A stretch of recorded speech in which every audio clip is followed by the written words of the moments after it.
I'm bewildered that they continue to travel when there's a sign right there. Tonight on News Live at 6, destruction yet again at the Onondaga Lake Parkway Bridge, the second accident to happen this week alone.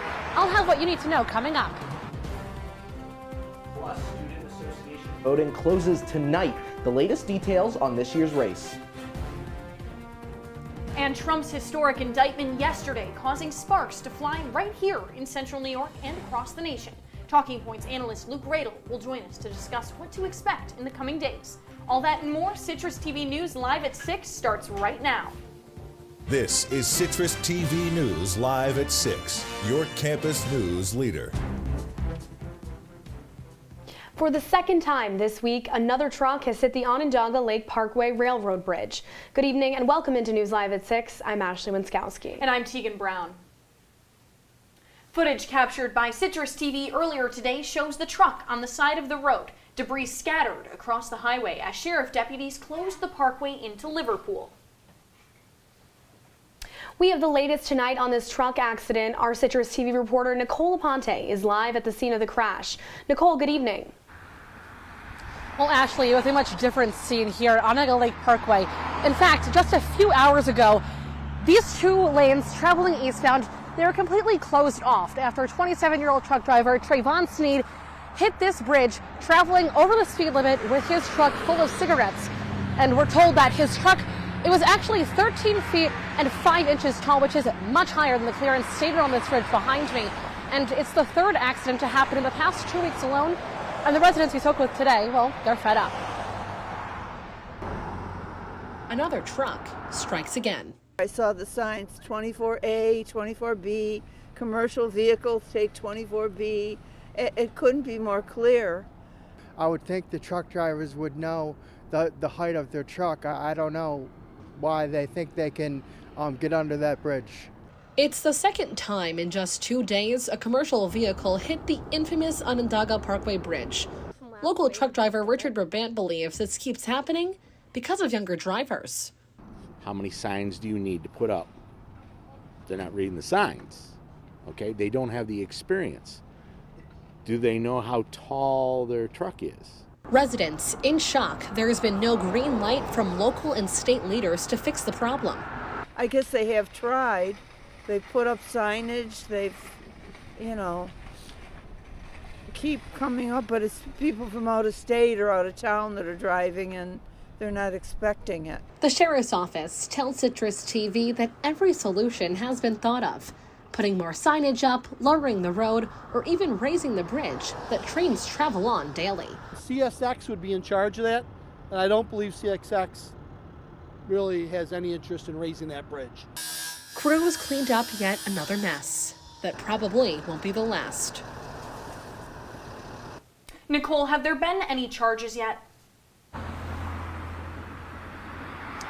Well, Teagan, Trayvon Sneed actually was given 22 tickets for missing the warning signs when traveling eastbound on Onondaga Lake Parkway today.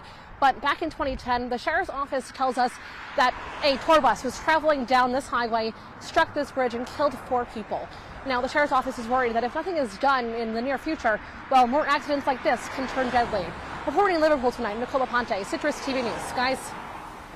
Thank you, Nicole. And new details now on this year's Student Association election. Voting closes in just a few hours here on campus. Our SA Beat reporter Brandon Myers has the latest on this year's race. Brandon? Hey Teagan, earlier this week I got an exclusive interview with both presidential candidates. Let's take a listen on their thoughts about their performances during last week's debate. Personally, during the debate, I thought I was doing pretty good. However, after further reflection and viewing the things that I said, for sure I could have done a lot better. A lot of things I wish I could have taken back. But personally, I think when it comes to answering questions, I could have done better and, getting back to the point rather than going around the subject of the matter. But I think we did put up a good fight. I'm incredibly happy with my performance from the debate. I think students got a real chance to see what I have been doing over the past 3 years and what I'll be doing hopefully as president with Yasmin as my vice president. I think students got a real chance to understand how the initiatives of Student Association work, to understand what the feasibility of different initiatives and different ideas is, and how we've been able to work with administration over the past 3 years to make sure that student needs become the #1 priority. And what are these student needs exactly? Williams says his top priorities are meal swipes in Shine and dining concerns, while Elliott's top focus is the quality of student transportation and bus stops. As of yesterday, the SA has seen only 3.6% voter turnout. Students can vote at sa.syr.edu/vote until midnight tonight. Teagan, Ashley, back to you. Brandon, thank you. The latest at Hendricks Chapel tonight, the university this week announcing a new Hindu chaplain to join the chapel. Sanjay Mathur will be the first Hindu chaplain here at SU. The Hindu Student Association will host an event at Hendricks next Friday to welcome the new chaplain to our community.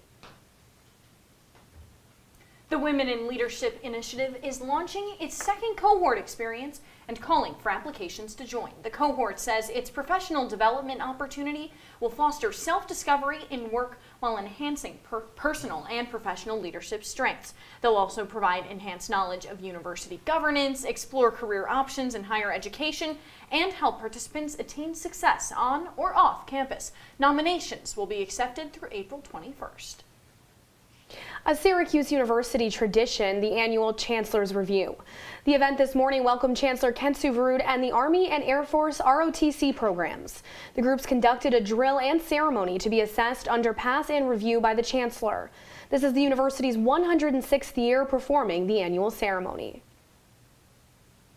And happening right now, this year's Asian American and Pacific Islander Heritage Month is kicking off with a campus department's tabling in Shine. Upcoming events include an open mic night tomorrow at Shine, an international festival on Sunday, and a night market next Friday. Plus, next Saturday, the South Asian Student Association is hosting an event to celebrate Holi 2023. The month is dedicated to honor Asian Americans and Pacific Islanders who have enriched American history. The Special Collections Research Center is accepting applications now through May 26th for the Alexander N. Charters Adult Education Grants in Aid program. The grant offers up to $5,000 and it is awarded to scholars doing research for the center's adult education collections. For more details on the application process, you can visit the SU Library's website. And Ilana, you know, the weather today, not the greatest. I had to bring my winter coat back out, which I was really hoping to keep back in the closet, but also I get cold easily, so, you know. Yeah, it's been a little chilly this week compared to those warmer temperatures we saw a couple days ago. Definitely. I mean, I'm surprised you had your winter jacket out because It was chilly with that wind. Like, yeah, the wind, I guess, and the rain. The rain has definitely been a little bit on and off today throughout this entire week, honestly, but you know what they say, April showers bring May flowers. Currently, we're at 46 degrees with those showers, and as we go into our temperatures for tonight, it's actually going to stay right at 46 degrees. It's going to be pretty clear out with just a few clouds in the sky, 10-mile-per-hour winds. We could be expecting some light showers, but again, nothing too crazy. And as we look at our current temperatures around the area, we can see we're in the upper 30s to low 40s, or mid to low 40s, I guess you can say. Syracuse is right here in the middle at 45 degrees, and we're actually warmer than most other places in central New York, so can't really complain. I'll talk more about these super warm temperatures we're going to be seeing this weekend later in the show. Guys, I'm going to send it back over to you. Ilana, thank you. The latest now on Trump's historic indictment yesterday. The former president faces felony charges in Manhattan and is expected to turn himself in on Tuesday. Here with reaction from New York's Republicans, including our representatives in Syracuse, is Citrus TV's Luke Radel. Luke, good evening. Good evening, Ashley and Teagan. The congressman from Syracuse, Brandon Williams, is reacting to the indictment of former President Trump for the very first time. In his statement, Williams attacks the Manhattan district attorney, saying he uses his office for, quote, political grandstanding, while criticizing him for releasing violent criminals. He concludes by writing, quote, blind justice should also apply to the rapists, drug dealers, and violent criminals Bragg lets off the hook, not just presidents. And you'll notice one word missing from that statement is the name Trump. The name Trump definitely missing from that statement. And I mean, Luke, we've been talking about this for months upon months on Talking Points, on Live at 6.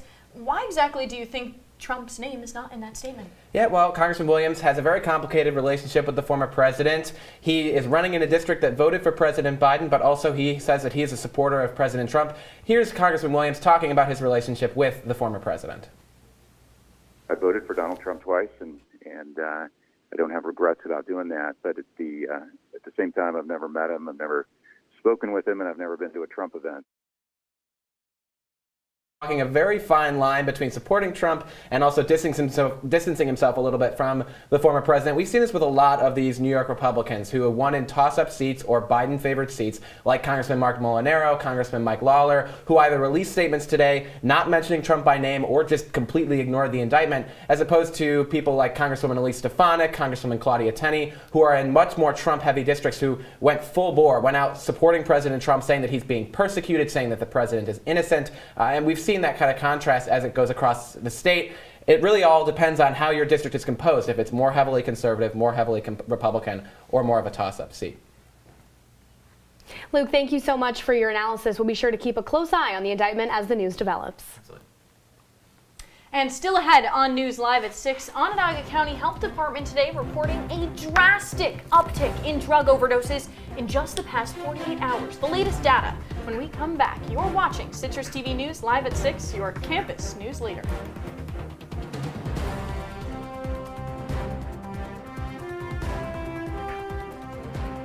The local woman who ditched her degree in biology to chase something completely different on TikTok. Stand is precise, no margin for error. Dare to forget that. Dare to have fun with it. Get weird with it.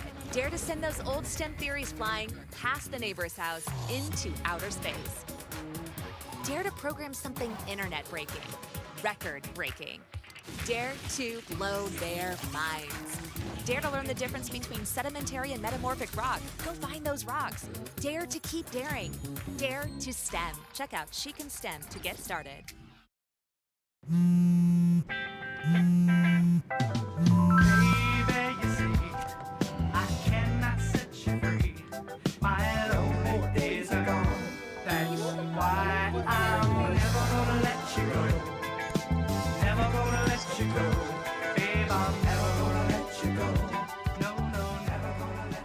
Here you go. Thank you. Thank you.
You're watching Citrus TV News Live at 6 with Teagan Brown, Ashley Wenskoski, and Ilana Epstein.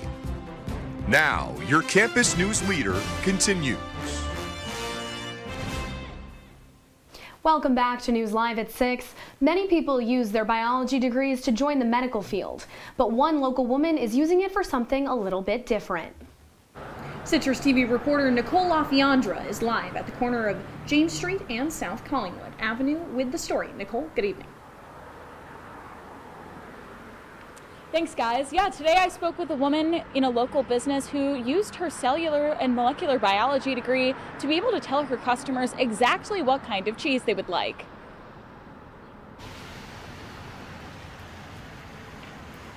Nestled in the corner of James Street and South Collingwood Avenue sits the Curd Nerd. The premier cheesemonger and curd nerd herself runs the place. My name's Sarah Simeon, and I'm the owner of the Curd Nerd. I've been a cheesemonger for about 6 years now, so all I've really done is cheese, and it's sort of what I devote my life to. The Curd Nerd decided to use her degree in cellular and molecular biology and apply it to, you guessed it, cheese. And it sort of snowballed and turned into like oh, I could do cheese professionally.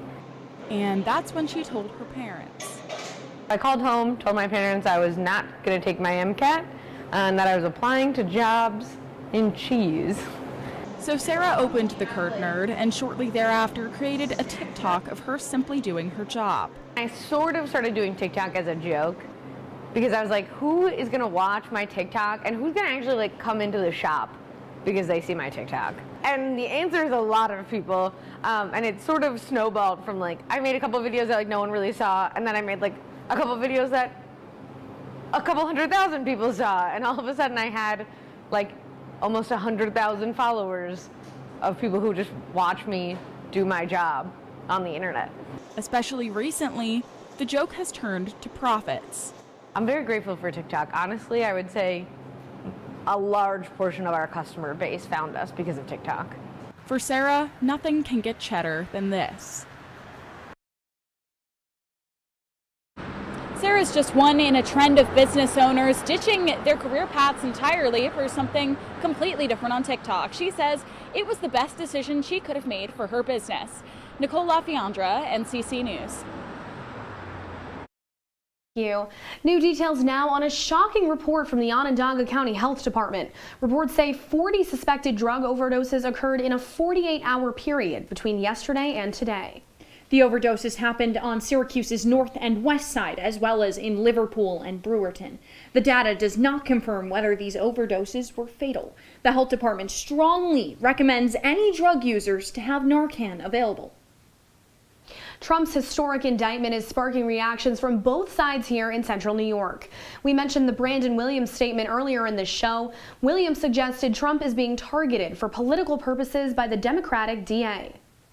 New York Senator Chuck Schumer pushed back on those who suggested the indictment is politicized, saying, quote, Mr. Trump is subject to the same laws as every American, going on to say there should be no outside political influence, intimidation, or interference in the case. The New York Young Republicans Club also making a statement saying, quote, President Trump embodies the American people as does no other figure. They call the former president the, quote, total and indisputable champion. New York Governor Kathy Hochul says her budget will be late. The holdup comes over issues of affordable housing and bail reform. Hochul's budget aims to give judges greater discretion and encourage the creation of 800,000 new homes over the next 10 years.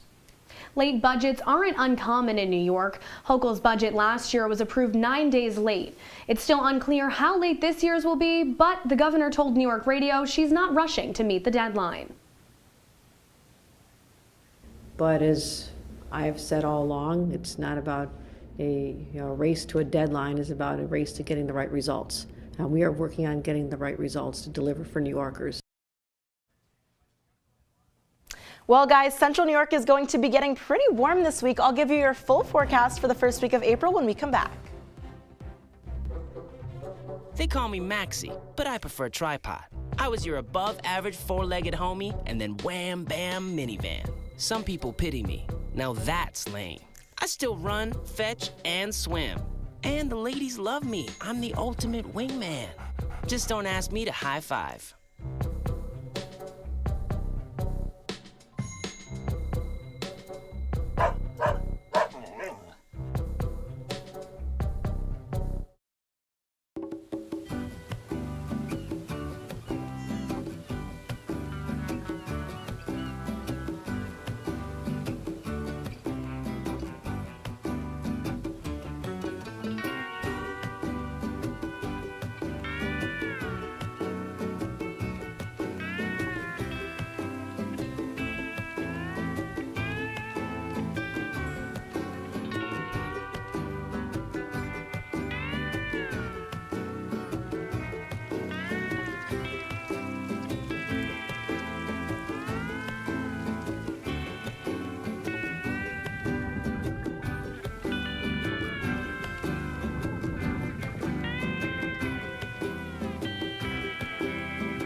From the CitrusTV Weather Center, this is SU's most accurate weather forecast. Welcome back to Citrus TV News live at 6. Now, as I mentioned, it's going to be getting pretty warm this week here in Central New York, so I thought I would compile a nice little list of some fun spring activities for the first week of April. So first, you can go for a nice walk around campus. I did this a few weeks ago, and it was great for my mental health. Next, go for a drive with your friends and, have the windows down, the music blasting. That is always so much fun, and there's some great music that you can listen to. You can obviously watch the sunset. There are a lot of great locations in Central New York to watch the sunset. And finally, hang out with your friends on the quad. You have music playing and all of that, so it's definitely really fun. Now let's take a look at our 5-day forecast. Tomorrow, Saturday, guess what? It's April Fool's Day, so we can enjoy this nice weather at 68 degrees with a low of 24, which is kind of crazy, but 68 degrees at one point in the day, so I'm really looking forward to that. Sunday, 36 degrees, so crazy difference in temperatures we're seeing. Monday, back up to 61 with some light showers. Tuesday, going to be 59, just some clouds, nothing too crazy. And Wednesday, it's going to go all the way up to 72 degrees. I am so excited for that. But as I mentioned, we're having these nice warm temperatures. Here's a video that I took last weekend of campus, and look at how beautiful it looks. Look at the sun. This was around sunset time. Everyone was out on the quad, and I just cannot wait to have this pretty much this weekend. I'm really looking forward to it. But guys, I'm going to send it back over to you. Ilana, thank you so much. And if you're a big fan of rock and roll, rock band Yellow Card is coming to the St. Joe's Amphitheater in Syracuse this summer. Tickets went on sale this morning, and fans can get their tickets through Live Nation. But cheaper resale tickets are also available. On your screen now are some resale sites where you can find cheap tickets. The show is on August 17th at 7 p.m. with special guests Mayday Parade, Story of the Year, This Wildlife, and a DJ set by Emo Night Brooklyn. But for now, we send it over to sports. Well, thanks so much, Ashley. Coming up in sports, we got lacrosse and more lacrosse. Hey, it's a big weekend inside the Dome. Plus, there's another Cuse team that couldn't take the field earlier today. We'll explain all that and more coming up after the break.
And now, your Citrus TV Sports Report.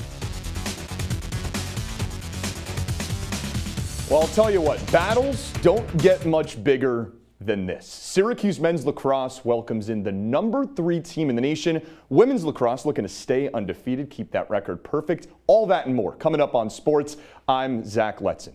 The Cuse feeling pretty good on a 3-game winning streak coming into a big-time test. But Hofstra, St. Bonaventure, Hobart, not exactly #3 Notre Dame, the opponent on the docket tomorrow afternoon. It's the highest-ranked team the Orange have seen all season long. So ask head coach Gary Gait if his team is embracing the underdog status. Well, it's a pretty clear answer.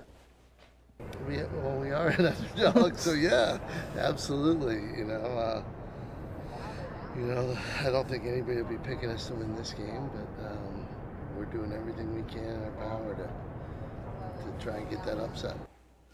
Well, Syracuse is an underdog in this game, and you see on your screen 2 ugly defeats in that against Notre Dame a season ago. Pat and Chris Kavanaugh, they lead the way for Notre Dame. Syracuse coming off of 3 straight wins, but looking for its first win this season against a ranked opponent. That at 2 o'clock, and well, the Orange haven't exactly fared well against ranked opponents. The Syracuse women, you could say the exact opposite. A perfect 12-0 on the season and trying to keep that intact against the Virginia Cavaliers. A pretty strong side in their own right. 8-3 record. Syracuse coming off a big win against Cornell, 19-13 earlier this week. And Megan Tyrell leading the way with 5 goals and 3 assists. But hey, the Orange may have their hands full. Strong Virginia team coming into the Dome coming into the Dome Saturday night. That's at 6 o'clock inside the JMA Wireless Dome. Well, back here on campus, if you're a Syracuse softball fan, you were expecting for the first time in almost 11 months to finally watch the Orange play at home. 26 games away from home, the Orange were slated to start today against Louisville. That could not happen. Mother Nature had other plans, so that game rained out. Syracuse, it's now a doubleheader. Hey, grab some coffee, head down to Skytop, guys. It's a 10:30 a.m. start for the first Syracuse softball home game this season. We can only cross our fingers, Zach, Yeah. but thank you so much. And when we come back, we'll take one last look at your weather. Stay with us.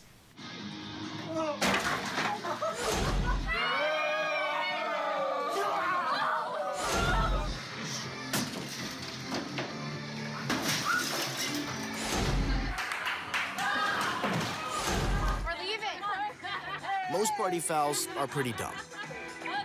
But if you decide to drink and drive underage, you could lose your license and your freedom. Underage drinking and driving. The ultimate party foul.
Welcome back to Citrus TV News live at 6. Let's take a look at our wake up forecast. When you get up tomorrow, 57 degrees and cloudy, not raining just yet, but you might be able to expect some showers later on in the day. So definitely be on the lookout for that. But 57 degrees is definitely 11 degrees warmer than what we had today. So I'm looking forward to getting to the 70-degree temperatures we're going to have later on in the week, guys. Love to see those warmer temperatures, Ilana, but unfortunately we're going to see some rain this weekend. Thank you so much.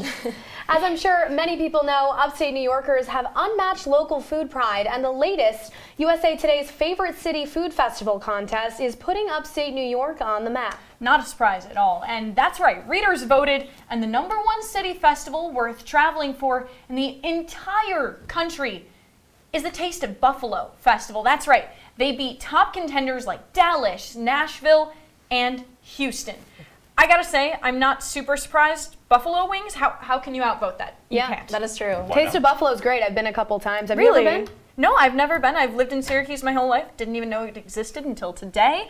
But you know, I will have to travel there. Yeah, we should take a little Friday News field trip. Yeah, we should take a little Friday News field trip. They got the buffalo wings, little international stuff. They really have it all. Yeah, Zach, have you been out to Buffalo yet? You know, I haven't, and I wouldn't have expected that to be the place, but I guess I gotta check it out now. You really do. Yeah. The bucket list is go to a Bills game, go get buffalo wings, do all the classic Buffalo things. You know? We got to go to a Bills game with you. Oh, And you. I would love to go to a Bills game. But sadly, that is all the time we have today on Citrus TV News. For more of the latest, follow us on Citrus TV News on Twitter or check out our website at citrustv.com. For all of us on Citrus TV News, I'm Teagan Brown.